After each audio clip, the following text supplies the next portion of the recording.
Welcome aboard Imagination Skyway, your grand podcast tour of the magic. I'm your host, Matthew Kroll, and in today's episode, we're going to conclude our two-part discussion recapping the latest news and updates announced at D23, the Ultimate Disney Fan Event.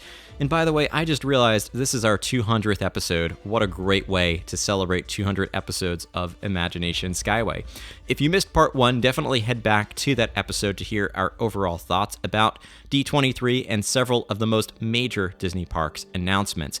In this episode, part 2, we'll complete our conversation about Disney experiences, chat about the amazing Disney Legends ceremony, and share our final thoughts about this year's event and the future of Disney. As I mentioned in part 1, this year's D23 event in Anaheim was absolutely bigger and better than ever before, with an immersive show floor, iconic panels, and larger than ever tentpole showcases that held this year for the first time ever at the Honda Center down the road. While you do not need to be a D23 member to attend this particular event, I always encourage Disney fans to join D23 to get to experience more events and opportunities like these in the future. I'm a D23 Gold member and have been for several years, and I've always found that, at least for me personally, I've received some incredible value from my membership, greatest of all being the connections I have formed with fellow Disney fans. The energy at D23 events is incredibly joyful, a true celebration of Disney fandom, and I encourage you to learn more at d23.com. At the end of the show, we'll return to Imagination Central, where I'll share ways in which you can stay connected with Imagination Skyway, how you can discuss this topic with others, and how you can help support and inspire the future of this show. Please remain seated, keep your hands and arms inside the podcast at all times, and enjoy your grand circle tour aboard Imagination Skyway.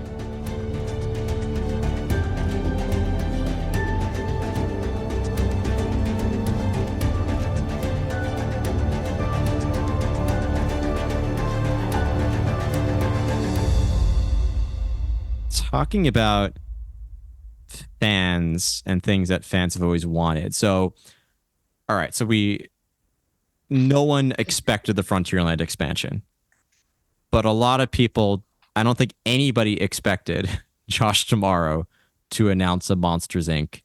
Doors coaster, which has been a fan theory and request for 20 years, I guess, ever since Monsters, Inc. came out in theaters.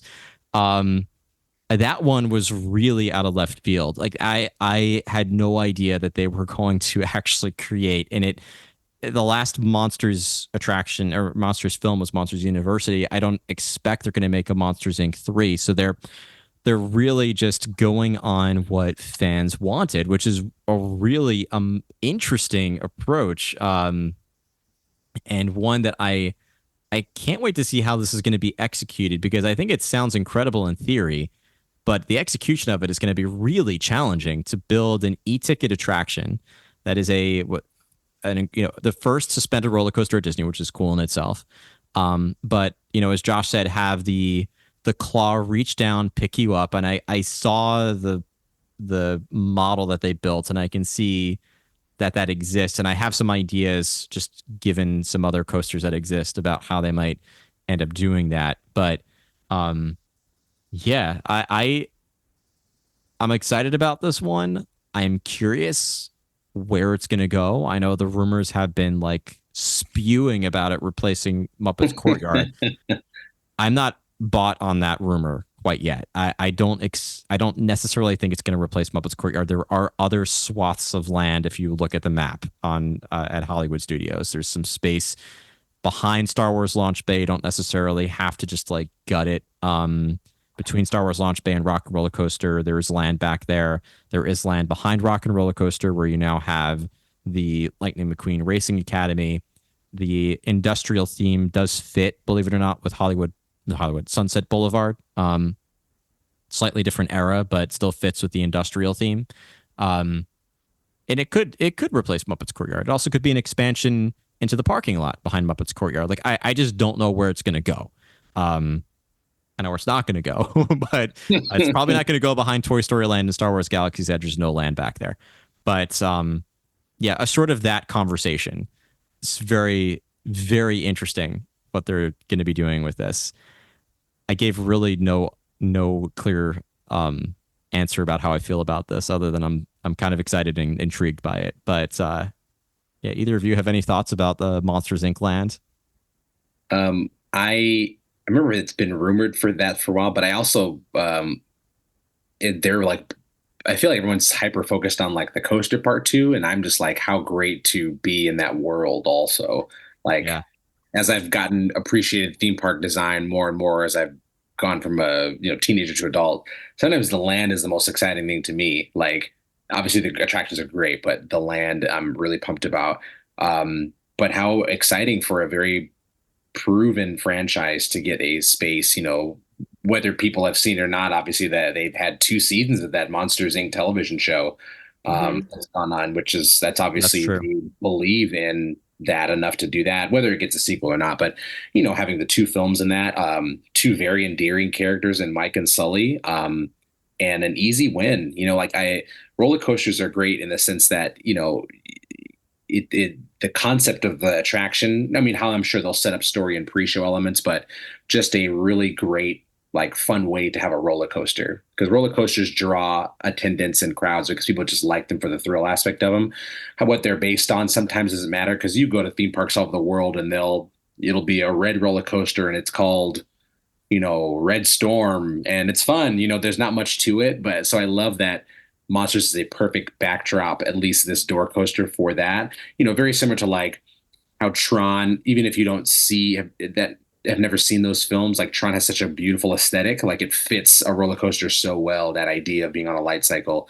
So this is such a great idea, and even better that it's fan driven for the most part. I know it's like a subdivision of Disney fans that are so well versed in that they would even know about that rumor. But what a great win for Hollywood Studios. I think also just a park that definitely is, it needed something else, another big win because that park is filled with a lot of attractions that garner great, huge wait times. To add another great attraction or great ride to that space is fantastic, and another win for that park. And I'm excited to see about the space. I know they kind of moved really quickly past the land part of it and went right to the ride, which is what people want. But I'm excited to hear about a restaurant, or a shopping, just how that land will look from the ground level. The concept art of little kids walking with ice cream and like the Yep. eyes on That them, the looks like a horns lot look of so fun. great. Yeah. Yeah, yeah, that I love that stuff. So um, it'll be interesting to see how it's done, but I can't wait to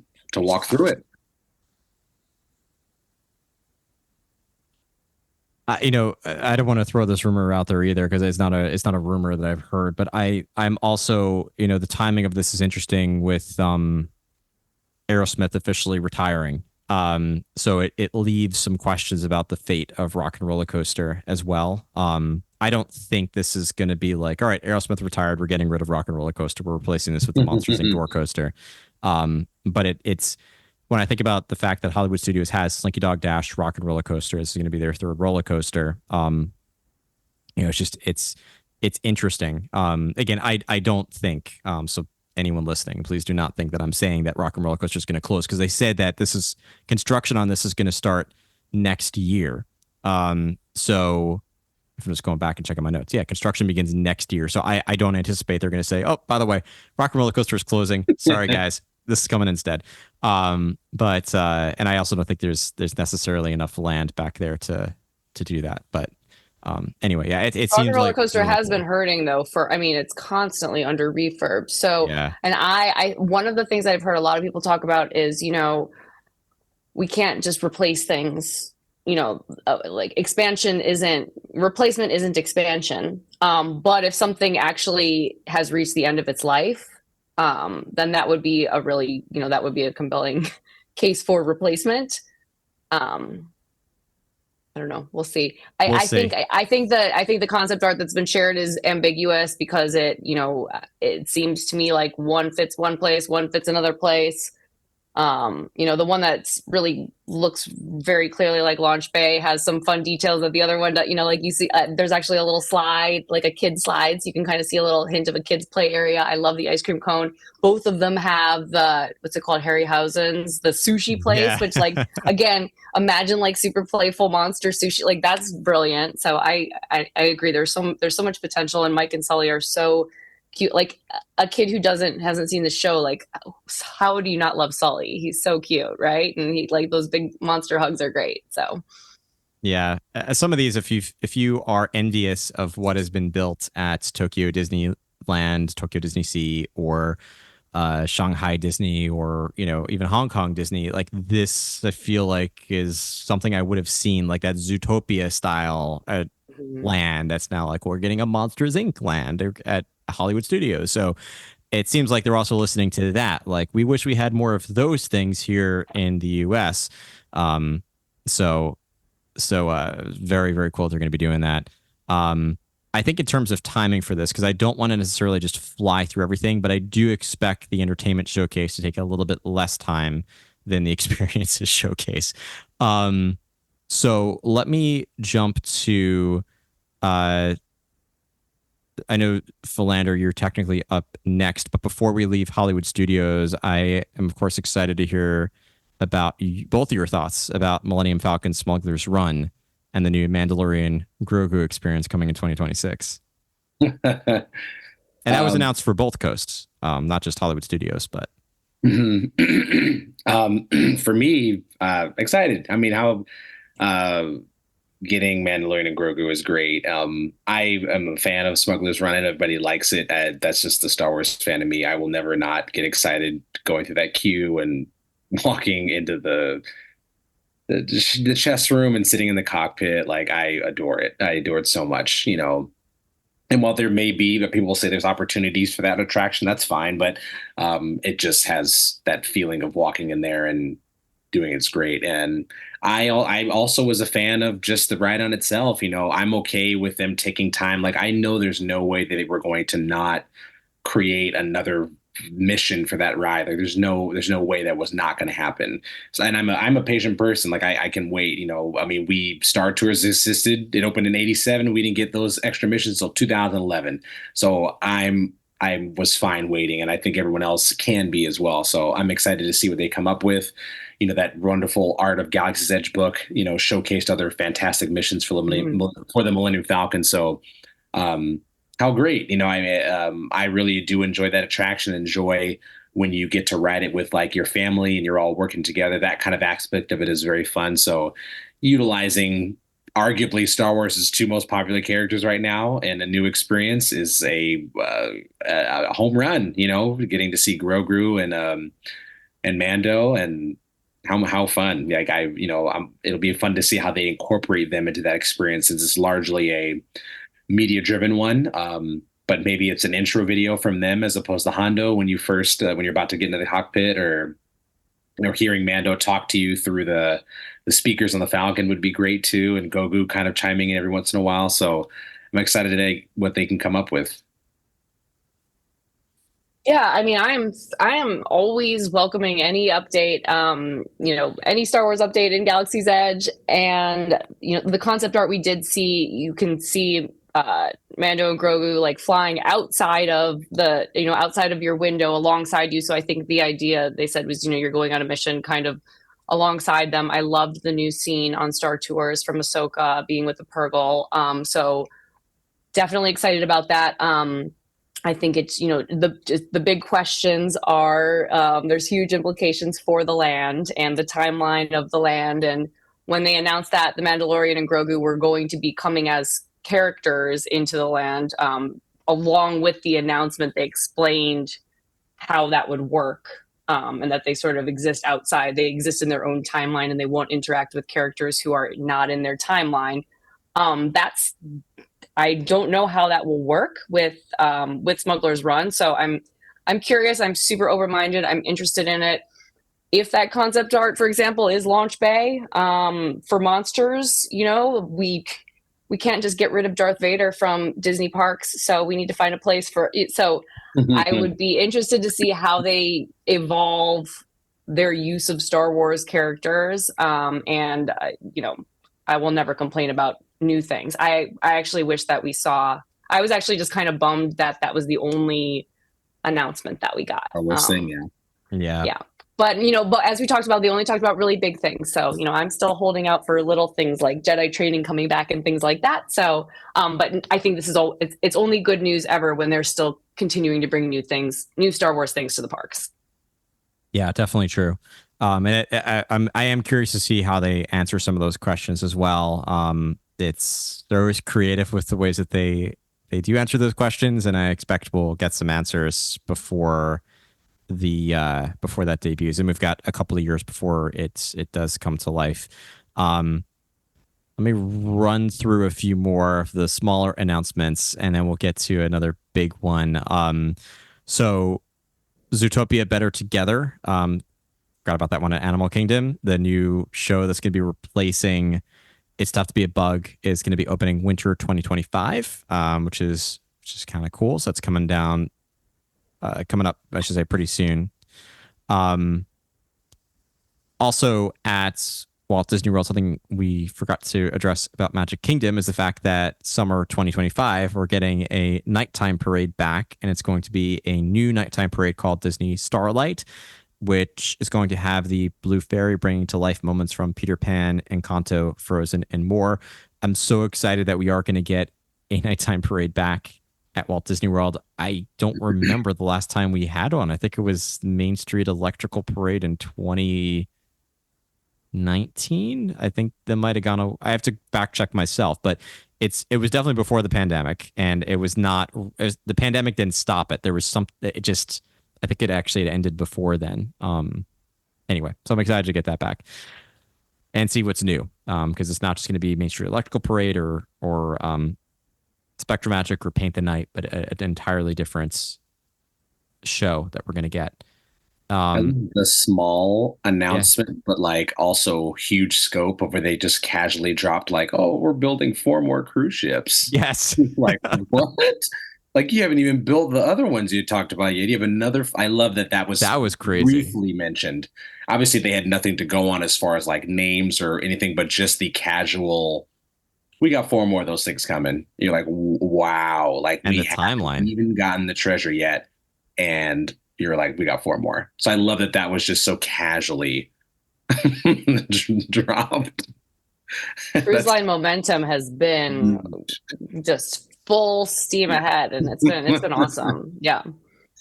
Yeah, 13 ships by 2031, which is insane. They're catching up to resorts at Walt Disney World at this pace. They're gonna have 30 ships at sea by like 2050. So, which is, I know, far out. We have a lot of international stuff, and then we have to come back to, we've not even touched on Marvel. But there is, so we did hear Frozen Land's opening 2026 at Disney Adventure World, which, for those who haven't kept up with the news, is the new name of the Walt Disney Studios park at Disneyland's Paris resort. So that's opening 2026 at Disney Adventure World, along with a new 360-degree nighttime spectacular on Adventure Bay. That's going to be coming to that park, which is very cool. Also, Disneyland Paris is going to get a new nighttime spectacular with projections on Sleeping Beauty Castle and down Main Street. That's going to debut in January, so that's right around the corner. But the real, again, sort of like out of left field, which who would have thought, the fact that we're getting they're calling it a Lion King themed area, which is vaguely somewhere in between an attraction and a land. It's not quite as large of a land, but it's still small, a little bit bigger than an attraction. It's going to have some shopping and dining, and another water attraction. Like, they're really leaning into these water rides, which is very cool. Where guests are going to go down into the caves beneath Pride Rock to follow Simba on his journey from cub to king. Lion King's my favorite Disney movie, so I'm all for. It's going to give me a reason to go to Disneyland Paris. This is one I was wondering if they were going to crack that, because obviously making an attraction off of that incredibly popular film is a no-brainer. But for decades now, just nothing. So this one was a huge left field one that, like, oh wow, they finally did it, because obviously the source material is unmatched, and but to finally find their way around an idea. And sometimes it takes time. Like, we didn't get Little Mermaid till like 2011 and the movie came out in 89. So I respect that, wait till the good ideas come. Don't just like throw it at like, oh, but obviously these films, especially that second Renaissance, has more than proven its weight in being popular and being now at this time timeless and forever popular. So it's exciting to see how they'll incorporate, the film, the characters and the music into that attraction. Also shocking for a water ride too, because Paris gets really cold. So which is potentially why they never wanted a Splash Mountain of their own, which the concept art looks very similar to Splash Mountain. But I'll ride it in the cold. That's fine. I love Lion King too, so I'll jump right in. But how exciting to finally get a experience, because Lion King has largely been regulated to entertainment aspects in Disney parks around the world. So I love that they finally apparently cracked it. So I'm ready. I do think it looks like a slightly gentler slope. It does When from you the look at the concept art. incline, it looks more, so it looks like it's less of a plunge where you're going to get soaked. I'm thinking probably for that reason. And then there was also, and actually not even from the art, it was more the model that they had on display in the Imagineering pavilion at D23. And the biggest question that I have is there are so many animals there are little herds of animals on that model, and so I'm curious what there's 4 zebras and giraffes and things like that. So I don't know, are those animatronics? How's that going to work? It's fascinating. I think it looks beautiful. It's the timeline. There's a model. You get the sense that it is very much in progress. I think they said construction begins next year, but I don't think we have anything beyond that. No. Yeah, they didn't announce anything formally about when this is going to be debuting or anything like that. But I'm anxiously waiting. Like I am picturing, especially now that Emily will be 2, which is still kind of young, but like with Frozen Land opens in 2026, we almost have a reason now to go to Paris. Maggie will be 4.5, and then Emily will be 2. So like, I could see us going to Paris. Why not take the young kids out there and get to see Frozen Land and everything else. So, but either way, like I might wait until this Lion King Land opens and then go. So we'll see. But I'm excited about it either way. So we're actually rounding out. So we've got just a few things left to discuss. And I kind of stopped the popcorn style round table format because there are just a few things left. But this will be a good transition. So I'm going to just quickly hit one thing, which is that at the top of the events, I believe, or early on, they talked about Disneyland's 70th anniversary kicking off in 2025. Getting some more details about that, because I had some questions like, well, we just had Walt Disney World's 50th, Disneyland's 70th is coming up. So that is going to formally kick off in 2025. But as I said, we have not talked about Marvel, and there are 4 Marvel attractions that were discussed, one of which was previously announced, but we got more details about, 2 that were previously announced and we got more details about, and then 2 new ones. So the international ones we'll start with. Spider-Man is going to be coming to both Shanghai Disneyland and Hong Kong Disneyland, with that Shanghai, a high-energy thrill coaster where Peter Parker has gotten himself and us in a tight spot, and we'll have to follow Spider-Man at very high speeds to get us out of trouble. The concept art looks awesome. And then in Hong Kong Disneyland, the story is that Tony Stark hires Peter Parker as an intern. All this tech is brought to the expo. It attracts the attention of all these villains, including some of Peter Parker's most biggest villains. Thoughts on either of these? I'm not sure the next time I'm getting out to either one of these parks, but I'm excited for those who are going to get to go there. These look really cool. He's my favorite superhero, so I am thrilled. Thrilled for Spider-Man.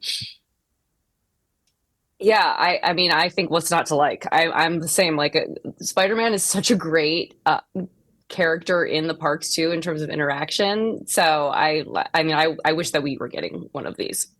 Is all I have to say about it. Yeah. That too. And as I know, and they talk about Tony Stark, because one of them is Spider-Man's, like Spider-Man specifically. The other one, they talk about Tony Stark more. And as I think we're moving now to Avengers Campus. Yes. Yeah. So if I may, I guess I can just go jump ahead. right Let's go for into it. that announcement that Robert Downey Jr. will be reprising his role as Tony Stark within Avengers Campus. So I'm thinking that probably means that he'd be represented potentially in this attraction too.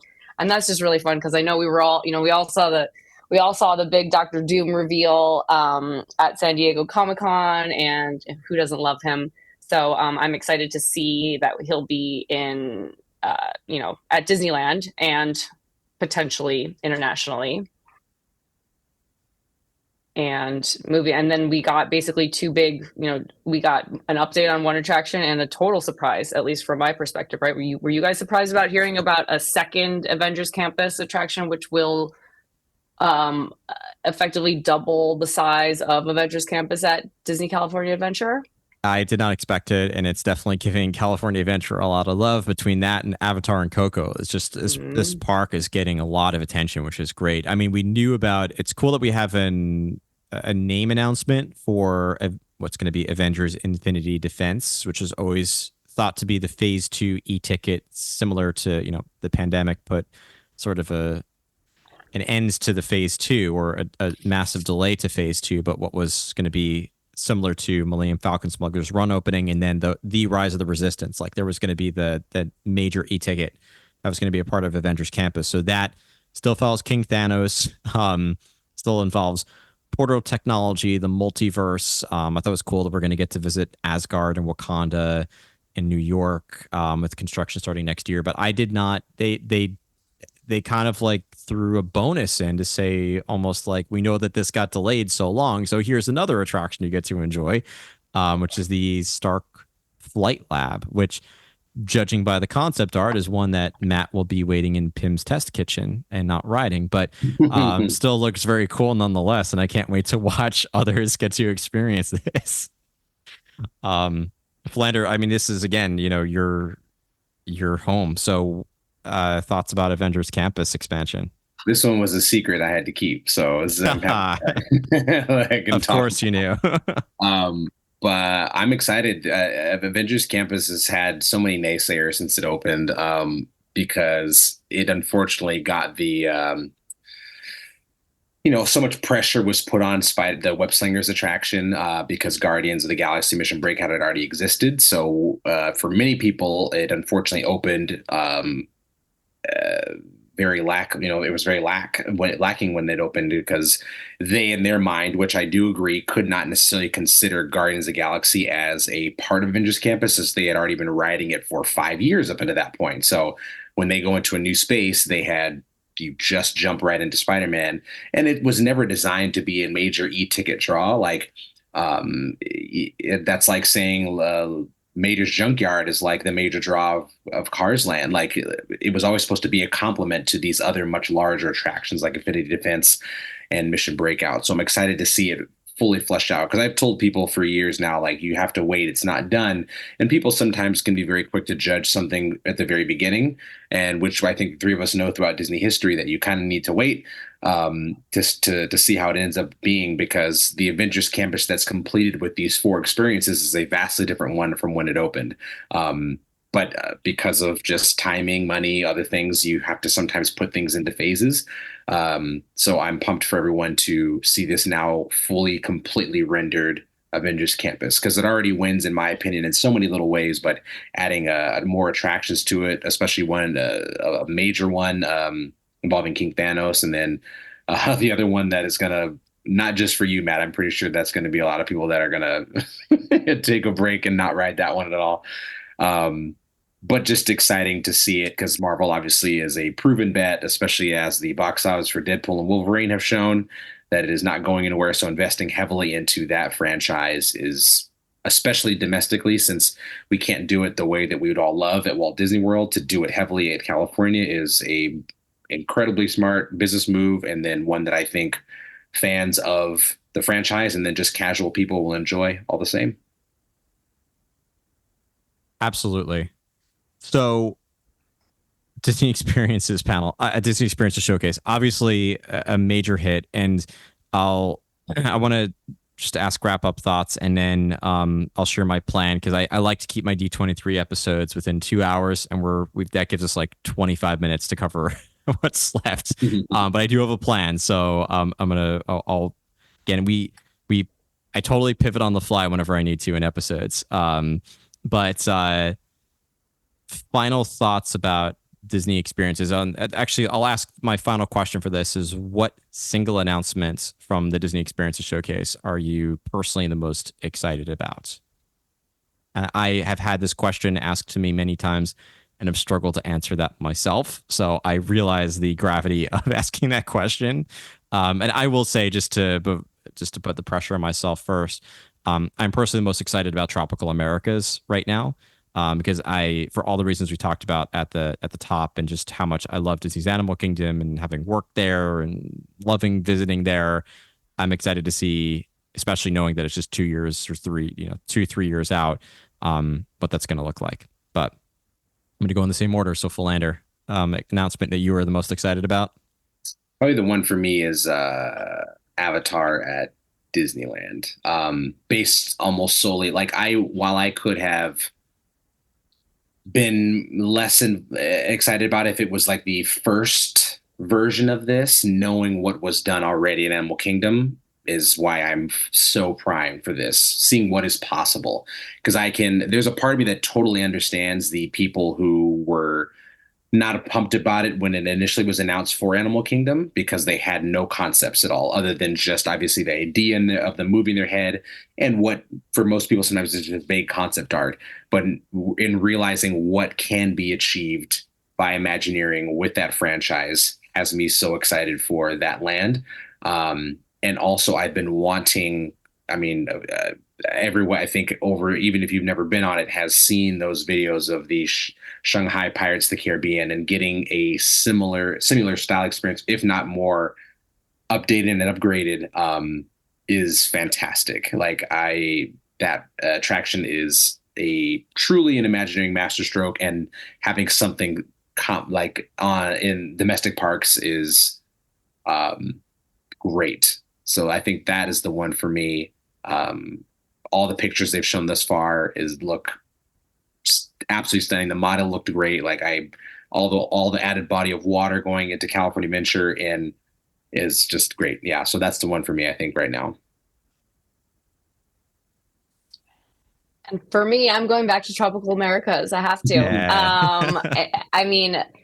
And honestly, if we're worried about all of these new things with Indy, what's new is old. And I think one of the coolest things about that franchise and the way that it's been integrated into the parks is there is so much interwoven lore between Indy and Adventurers Club and Disney Springs with Jacqueline. There's an entire backstory with Indy and Disney Springs, and there is Skipper Canteen and Jungle Cruise. Like, they have found a way to actually attach so many of these different stories together. So that's going to be, I really think that they'll make sure that new attraction has so many Easter eggs and so many things for long time Walt Disney World fans, because of all of those things I've mentioned. And just, for Lucasfilm, for indie fans, it's going to be great. I'm so excited about it. Yeah. I'm, like I said, so excited about this too. I expect we'll also see a dinosaur Easter egg in Indiana Jones as well. Like, I expect a few of those. Maybe the mythical creature will be dinosaur-like. Who knows? Yeah, for sure. Yeah. And I didn't say specifically, but yeah, Society of the Explorers and Adventurers. That's like the main, the main connector there. So that's going to be what we will see a lot of there, I bet. I agree with you. All right. So here's what we're going to do. I'm sure a lot of people listening have announcement fatigue, so we're going to take a second to jump to the Disney Legends ceremony. And then we're going to go by studio instead of by movie for for the Disney Entertainment Showcase, because I feel like a lot of what was discussed in the Disney Entertainment Showcase was also known, although there were a few surprises. So it felt more like those parks was a lot of new stuff. Entertainment Showcase was a lot of updates to things that had been announced. So we'll go by studio. But Disney Legend Ceremony. So I obviously didn't get to attend in person, but I'm so glad they posted the whole thing on Disney Plus, because I watched it end to end. And I was so impressed with the Disney Legend Ceremony, which in the past felt like a really well done corporate honor ceremony. Like, one, it had entertainment value. It was great to see all of our favorite legends up on stage, and that made it special. But this was like the Oscars. And I mean, when I spoke to Michael Varco about it, like he said, they were going after this Oscars vibe, and it absolutely felt like I want to watch this every year now. I want to see Disney Legends on stage. But any particular moments from this whole ceremony or thoughts about it that stand out in your mind? I'll go to you first, Brooks. I went to Philander first last time. I said the same thing. I said it felt like the Oscars. I really loved how many times they had a, probably, I mean, there were a lot of Oscar winners out there, I think, or at least just, top tier Hollywood royalty. And they kicked it off. They started really strong. I mean, Harrison Ford was so emotional, thanking Bob Iger and just talking about, just he really set the stage really beautifully. And then it closed with John Williams. So for me, that was bookended beautifully. I loved that. But I would kind of, one of my favorite moments was Miley Cyrus. I was going to say to go with the youngest legend, where she says, I can't remember her quote right now, but it was, being legendary is being scared and doing hard things and being afraid and still getting out there and showing up. It was, I'm paraphrasing, but it was something like that. And I just like the emotions and just the heartfelt, having these people up on the stage and being there and knowing that 12,000 Disney fans, as part of this 3-day ticket, were able to be in this Oscars-esque room with all of these mega stars was really cool. It was really special. I loved it. Yeah, Flender, how about thoughts from you about Disney Legends this year? It was, Brooke hit it so well. Both of you, actually, it was a massive ceremony.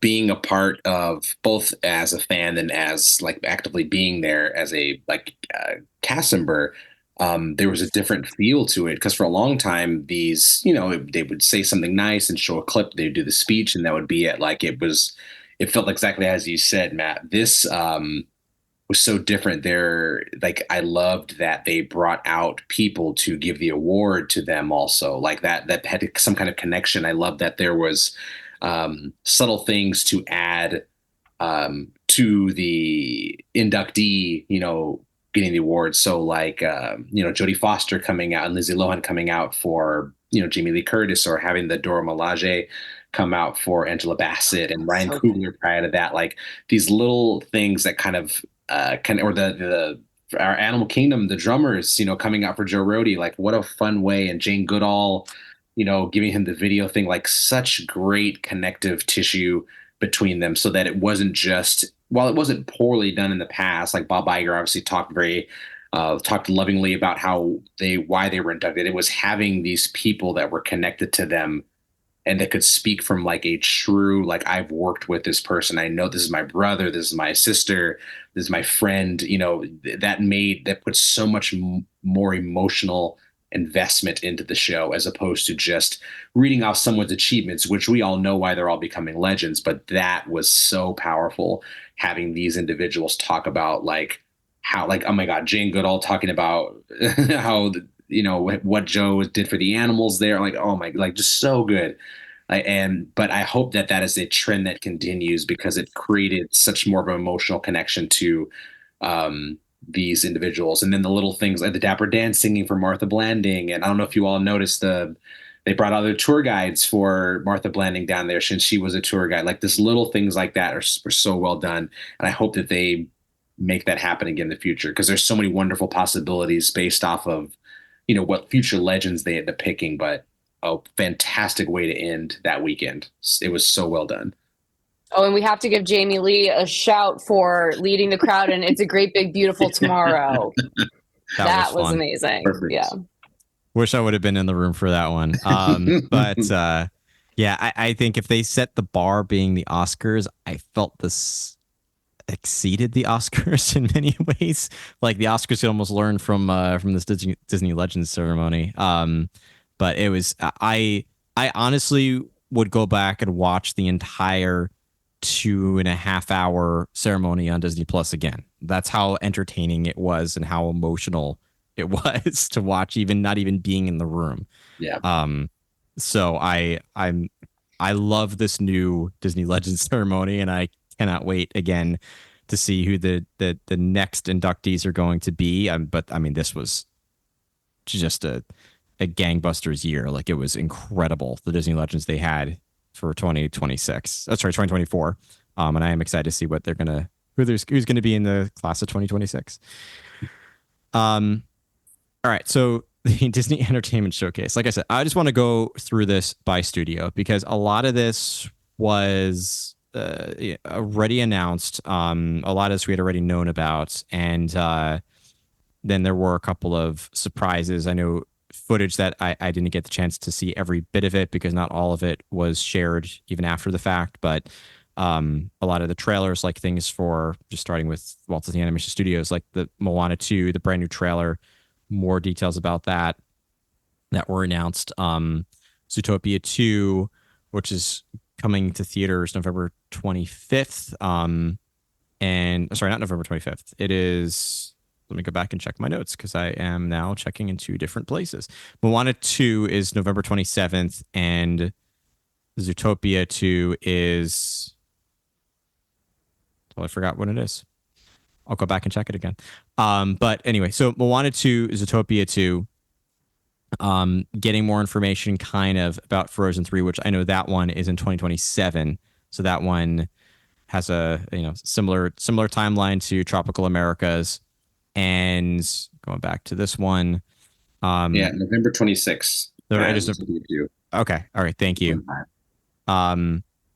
And that's probably why I put November of 25 is what I actually put in my notes, but I forgot the 20.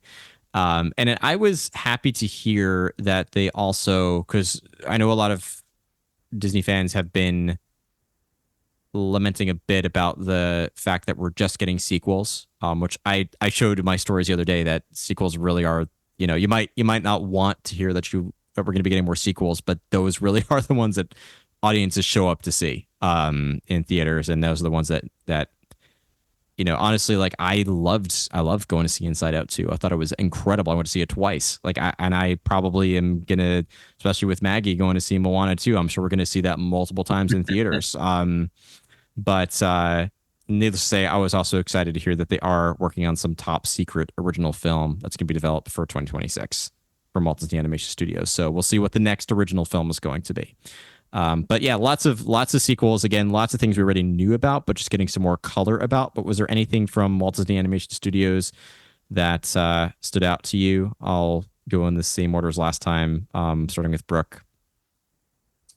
Oh gosh, let's see, Gary the snake. That's what stood out to me. I mean, right? That was, and that's what that's what kind of broke the internet from that, I think. That's true.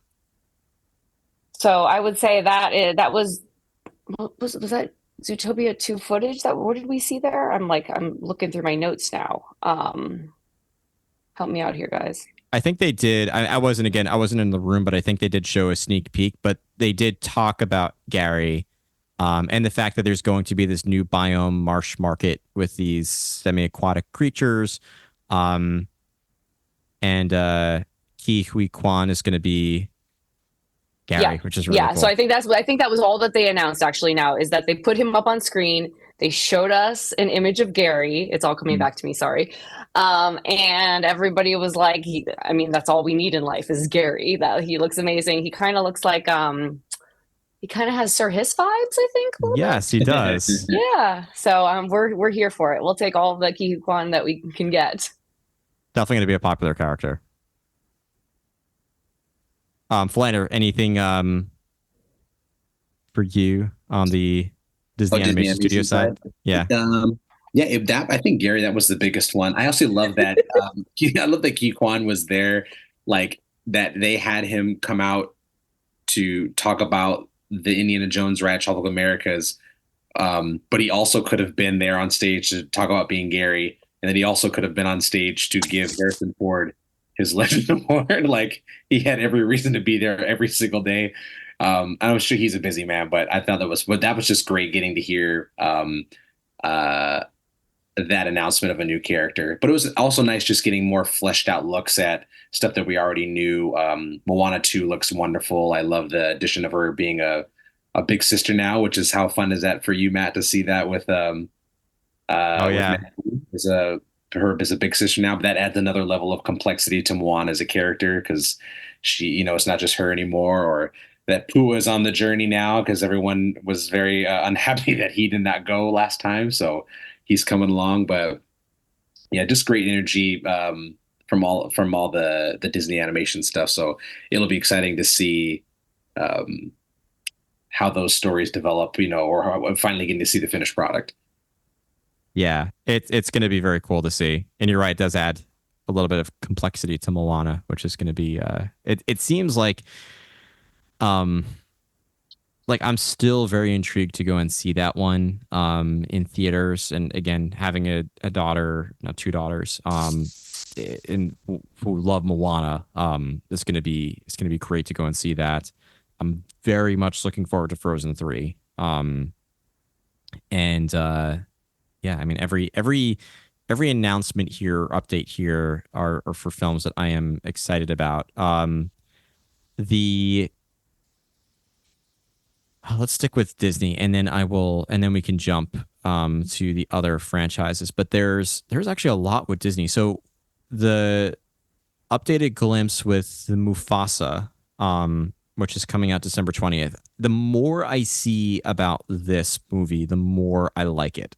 Like I was into the idea to begin with, but the latest trailer looks great. And then hearing "I Always Wanted a Brother," I think is what I didn't get to hear the whole thing, but I heard a little bit of it in the trailer, so I got a bit of a vibe for that. I think it's going to be a really good movie. At least, I'm hoping it's going to be a really good movie, just based on some of the trailer footage that we're seeing. But maybe it's just because I love The Lion King. I don't know. I It think seems really good. it feels like it'll surprise people a lot. I know there's always an issue with some fans when a tried and true classic gets remade, but this being an original story based off of the characters allows for considerably more freedom. And so that means new music in the same vein as The Lion King, and you have, of course, the wonderful Lin-Manuel creating music for that. So that's never a bad thing. But to allow them to have the freedom to create with those same characters we love, but also to get introduced to new characters, seems awesome. Because yeah, I know people have issues with any live action because obviously the nostalgia level is super high, and oh, the other one's better, but you can't really say that about like this. It's a standalone thing, and it also looks like Timon and Pumbaa are kind of helping with the narration of it, which I think is super funny. Based off of the trailer, kind of look like that. Maybe that the two of them with Rafiki are talking about Mufasa in the past. So I'm sure that'll add its own bit of hilarity to it. So I'm very excited. I think it'll be um, a fun, like, what a great holiday film to see with your family. But I think even the naysayers will enjoy the fact that they don't have to be like thinking so much about why they do this or why they do that. Yeah, it's going to be really cool.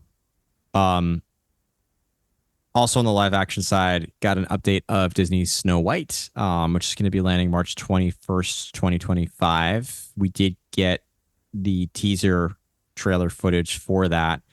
And then it seemed like a lot of fans were very excited about the Lilo and Stitch live action remake that's coming to theaters summer of 2025. So really three Disney live action. I'm not going to call Mufasa a remake, but three sort of like Disney live action remake genre films that are coming out in the next year and a half. No, actually next year. think Stitch was supposed to be direct to Disney Plus, so that's an upgrade. That they feel like it's good enough to go in theaters on the big screen. So, and Stitch looks great. I mean, he looks amazing. So I think he'll probably, steal some hearts just like Stitch always does. Yeah, I know people absolutely. were probably fairly worried about what he would look like, but they definitely took their time with him. So Saw lots of He AI looks footage. awesome. that needed to be very well done to like sell people on, sitting down to it. So that's what a great way to introduce him for the first time at D23 on the big screen to everybody. And of course, he's destroying something, which is great because as opposed to just putting a picture of him up on the screen, like in true Stitch fashion, he's causing problems. So yeah, absolutely perfect for Stitch. And rounding out Disney, we have Tron Ares, which is coming to theaters October 10th. Freakier Friday, and we have a movie about monster trucks. Oh yeah, the Monster Jam one. Yeah, and I'm interested in that one. Yeah. So let's jump to, we've got a few, actually, oh my gosh, I almost forgot. I just need to quickly mention this. So Hercules stage musical coming to London's West End in summer 2025. And The Greatest Showman is getting a stage musical, which is perfect, and one that I know because Joanna loves. The Greatest Showman is what we're going to have to see. And if it's in London, so be it. We'll go to London and see it. Why not? Why not? But exciting to see that Disney on Broadway is getting a lot of love as well. So, all right, let's end with Pixar. So let's jump to Lucasfilm. There's a few things. None of this was new, as far as I know. So we had the one that looked the most, I think, intriguing to me. I don't say intriguing to me, but the one that seems the most exciting, I think I'll say, in terms of its delivery, was about Skeleton Crew. Only because I feel like they didn't give too much about Andor season 2 or the Mandalorian and Grogu, just sort of like, hey, we're still working on these things. But the Skeleton Crew, it seems like they gave us a little bit more, and it seems like a really good show. I like the Goonies vibe they're kind of talking about that they're going for. So, I mean, you two are both keeping up with Star Wars much better than I am these days. But thoughts about any of these? They've been kind of using, like, what's the word to describe it? Like Amblin. Yes, yep. Amblin. Yep. Yeah. 100%. Yeah, which the kids on an adventure, which you don't really get too much of that anymore. I thought about that other day with friends, where a lot of the movies that I grew up watching as a kid, where kids were on adventures, you don't really get a lot of that anymore.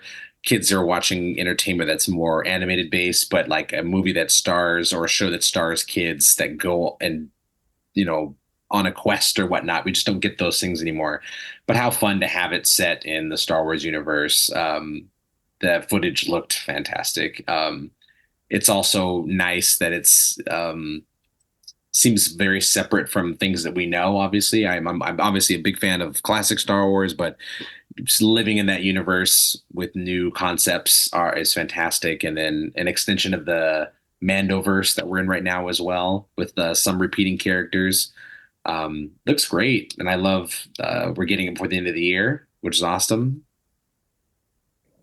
Yeah, I am so excited about this. It's very Goonies. There's a High Republic author. I hope I'm not mixing them up. I think it was Cavan Scott who said that he said to Kathleen Kennedy at one point, "Hey, how about I want to pitch this idea to you of like Stranger Things, Star Wars," and she was like, we're on it.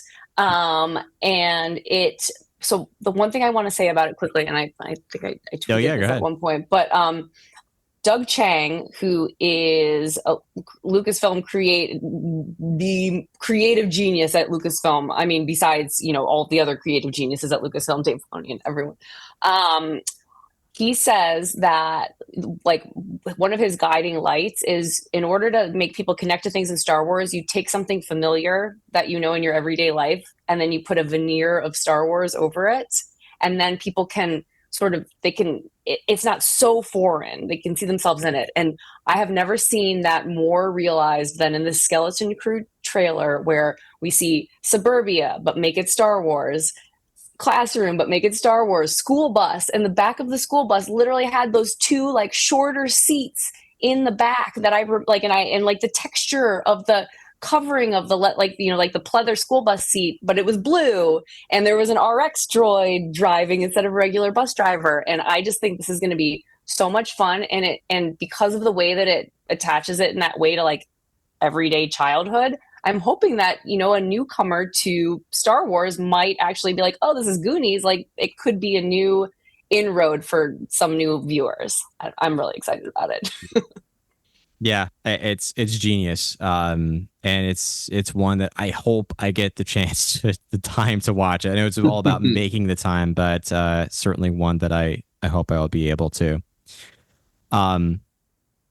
Let's go to, like I said, I want to end with Pixar, so we're going to jump to Marvel. And again, a lot of updates to things that we already knew about, but got more information about. So Agatha All Along, which is coming to Disney Plus September 18th, right around the corner. I love that they sort of showed off the Ballad of the Witch's Road, and how awesome to have Kristen Anderson Lopez and Robert Lopez come back to write another song for this really WandaVision spinoff.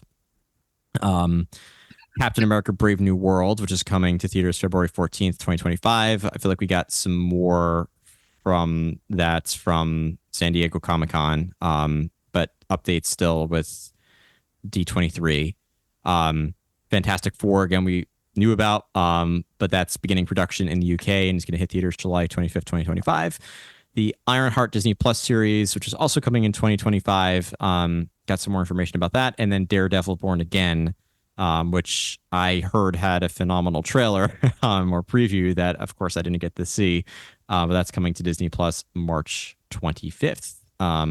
Philander, I'll go to you for this one because I feel like you keep up with Marvel shows really well. So, and films is not just shows, but any standouts to you from the presentations from Marvel Studios? Excited to see them continue to work on all these new projects. This year they took a big break with really only Daredevil and Wolverine coming out, so it'll be fun to get back to give them time on other projects. I'm excited for all the projects coming up, mainly Fantastic Four. It's nice to see that in the hands of Marvel Studios. There's been 3 Fantastic Four films prior to that that have been largely hit and miss, depending on who you ask. But this cast looks phenomenal. The setting for it being in the 60s, like that seems really, really great. And I'm excited to see how that turns out.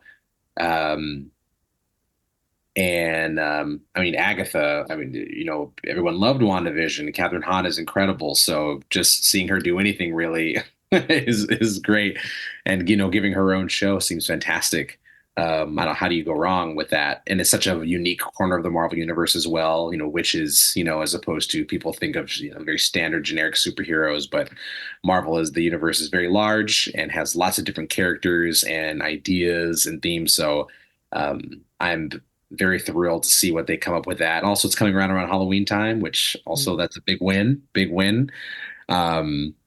yeah, it's Marvel. They have 3 movies coming out in theaters, so it's kind of getting back to the old way. So the Thunderbolts, Fantastic Four, and Captain America, and then getting Harrison Ford in Marvel. Also great. Another fantastic pickup. Any Harrison Ford is awesome. And then also him doing motion capture for Red Hulk. Yeah, that we saw some amazing Red Hulk footage, which looked incredible. I don't know if that was all maybe that is all out publicly as well, but that was awesome. Yeah, that looked amazing. And also the dynamic between Anthony Mackie and Harrison Ford is just amazing. It makes me very excited to see that movie, but also I am really looking forward to the Fantastic Four. I'm glad it's in the hands of Kevin Feige and the entire Marvel Studios team, because I feel like maybe this is the time it's done right. Fourth time is a charm. Fantastic Four. Fourth time's a charm. Brooke, any standouts for you or any other? Agatha. I'm so excited about that. I love the Halloween-y timing. Catherine Hahn is absolutely amazing. I mean, that entire lineup was amazing, and they were all so. I mean, and they all just got out there and sang their hearts out, and it was that was one of those.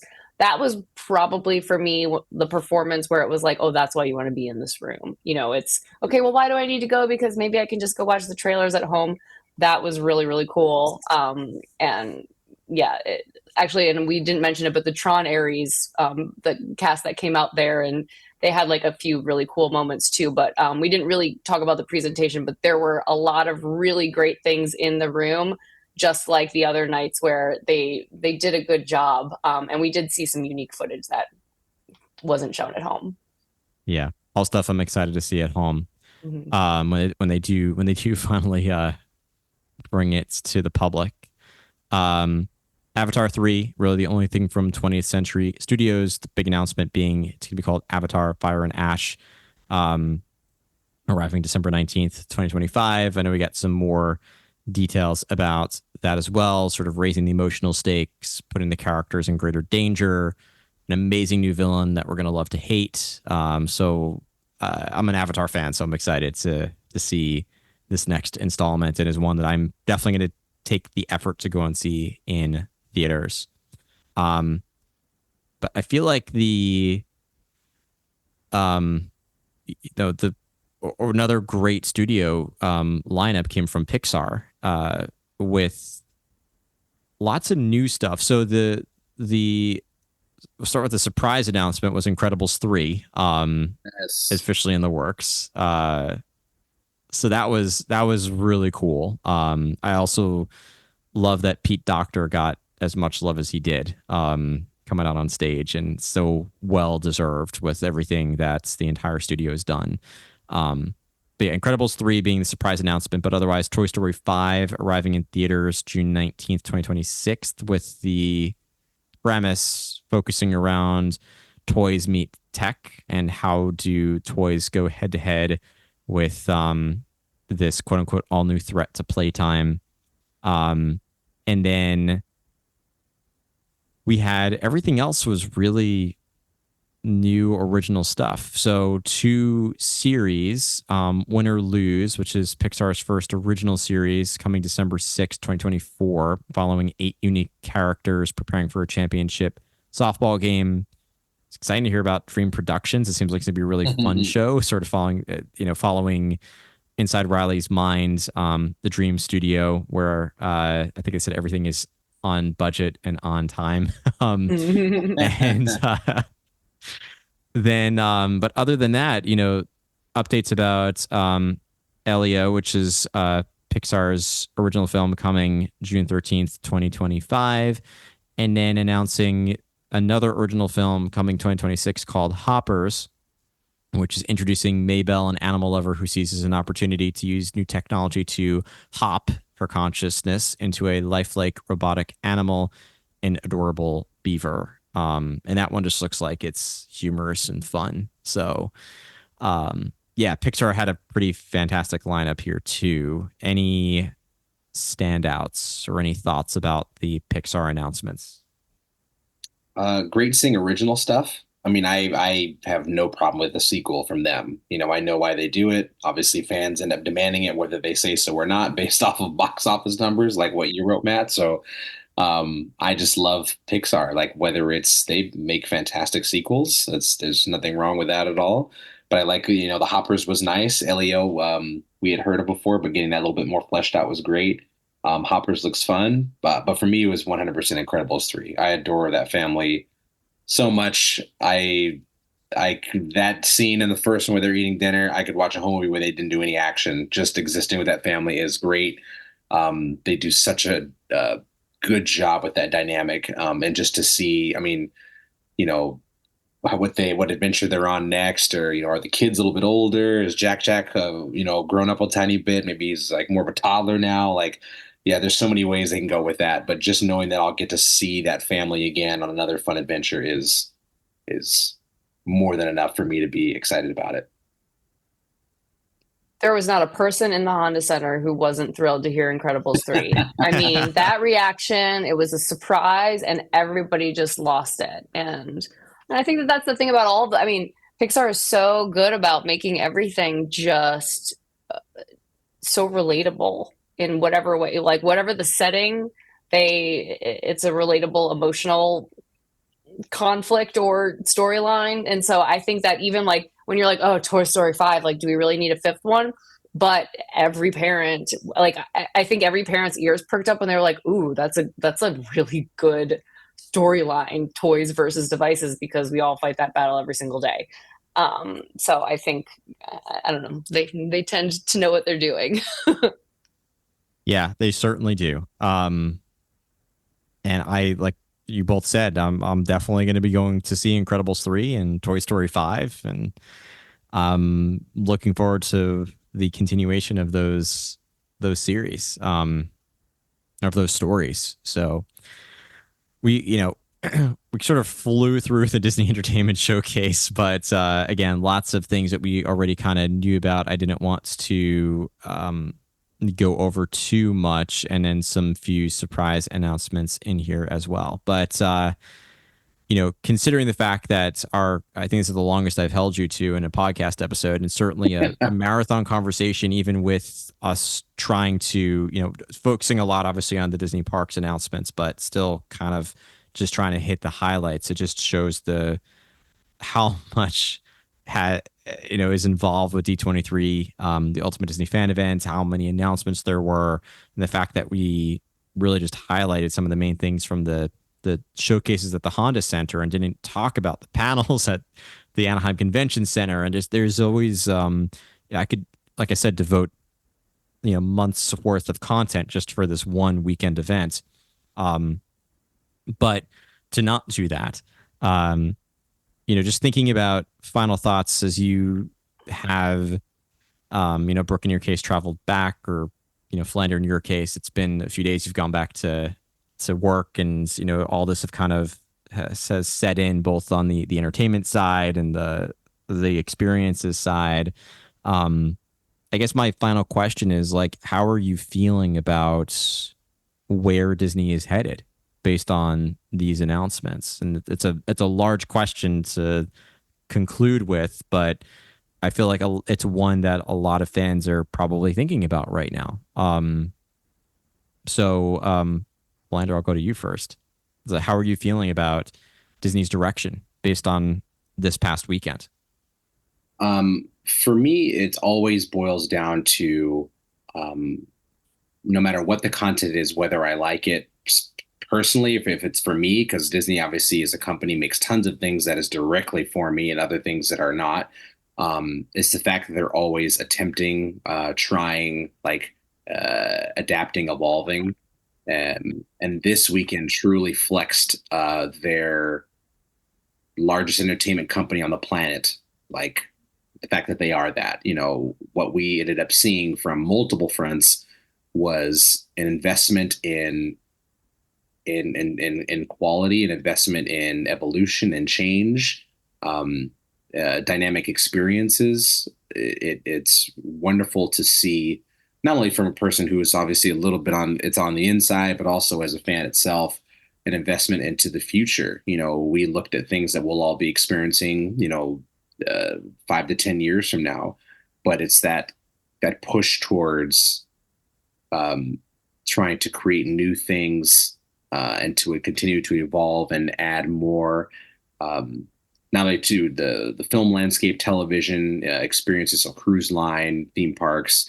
It was just really wonderful to see that the company is willing to invest a lot of money, because it's obviously easy to just, they could not have done the $60 billion investment and just given us a little bit here and a little bit there. And we would have enjoyed it, because we all, I think collectively we like going to Disneyland or Walt Disney World or Disney parks without them needing to create a ton of new stuff for us constantly. Like, if they, we're going to go through a small period of time where there's no big thing until the next big thing comes, which I think is the closest thing is 2027. But that's not going to make my Disney parks trips any less enjoyable.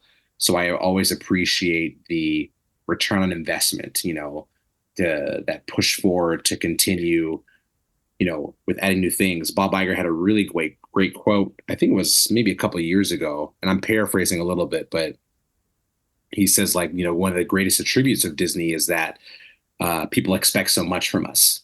like they expect a lot because they've given quality time and time again. So he kind of says like, what will they think of next? You might hear someone say only Disney can do that, and then the fact that he also said that Disney welcomes the challenge because it motivates and energizes, to be bold in everything that we do and to exceed your highest expectations. And I think that quote is so much personifies this weekend, with all the announcements that we got, whether it be, like I said, cruise line, film, television, theme park, just what a fun ride we're all going to be on the next 5 to 10 years, discussing and experiencing all of these amazing things. For sure. Brooke, how about your thoughts? Yeah, I mean, overall takeaway on, and just, I suppose I first takeaway on D23 because of this new format. I mean, congratulations to them on, it really overall being quite a smooth weekend. The show floor was amazing. Like I said, having just been at San Diego Comic-Con, like there was, which is a great event too, and really well done. But like, I mean, these activations were really incredible and so miles above anything that we've seen even in past years at D23. So that was amazing. And I think like the announcements, the parks announcements were really encouraging. And I think people are excited. They really appreciated what they felt like they were seen.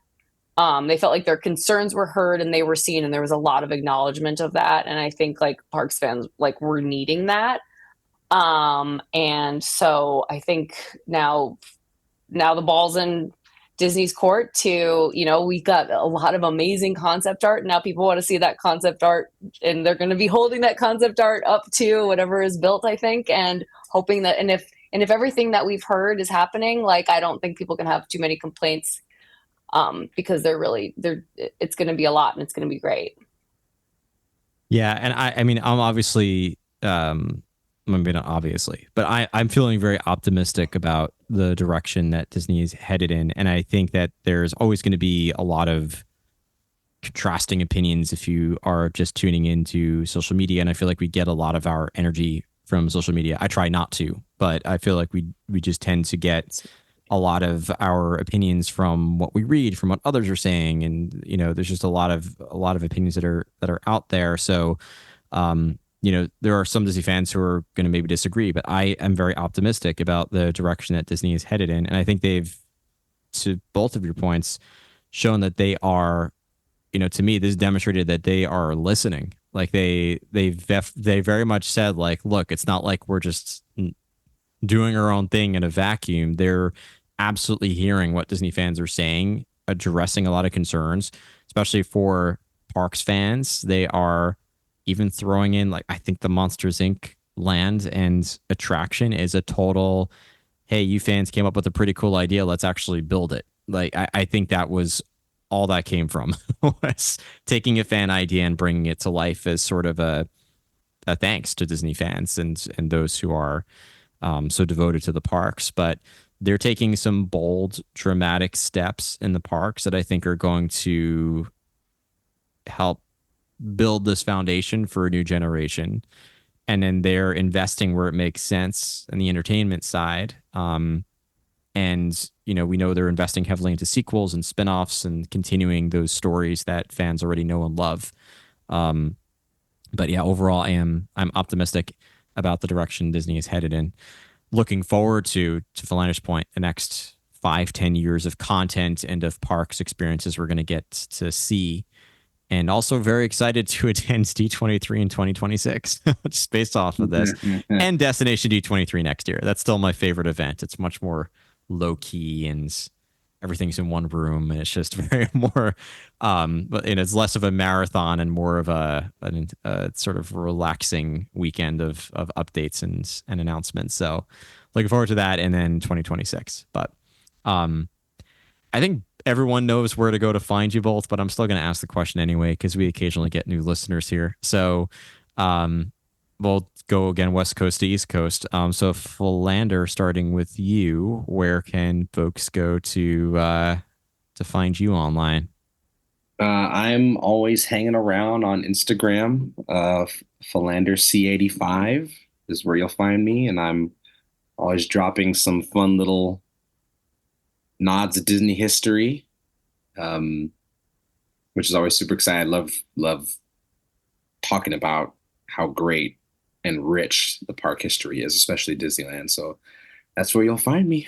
Yep. I always learn things from Philander's posts. They're excellent. Always. Yep. Brooke, how about you? And I'm at Brooke with an E.G. McDonald on Instagram, Threads, Twitter. Well, I'll always call it Twitter, X. And yeah, and I'm a freelance writer, so I share my stuff, wherever across those. So yeah, anywhere on social is best. And I'll make it easy as always. Link it to all those places in the description of this episode. But thank you both for devoting what was, I thought, going to be 2 hours, ended up being 2.5 hours talking about this incredible weekend. And I will absolutely have you back on again at some point for another fun discussion. So thanks to both of you. Thank you. I love when we all get together. Me too.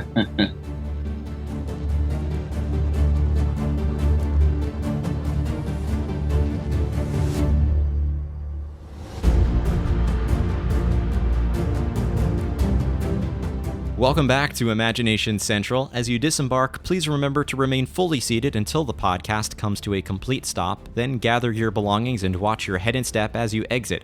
After you exit the episode, I encourage you to engage with the show by following Imagination Skyway on your favorite social media app. And if you enjoyed this episode, please be sure to share it with anyone who might enjoy our discussion today. And of course, leave us a rating or review in your favorite podcast app. If you're listening on Spotify or already following us on social media, be sure to answer our question associated with this episode, which is for you to tell me your thoughts about the announcements we discussed today. And if you love this podcast, please consider joining our Patreon community at patreon.com/imaginationskyway, where you can enjoy bonus content, join a private community of listeners, and help support the show. If you want to sample us on Patreon without committing, you can try it out for free as a free member or with a 7-day free trial of our full membership program, again, by heading to patreon.com/imaginationskyway. And thanks as always to our growing list of Patreon subscribers. Thank you so much for riding aboard Imagination Skyway, and remember, if we can dream it, we can do it.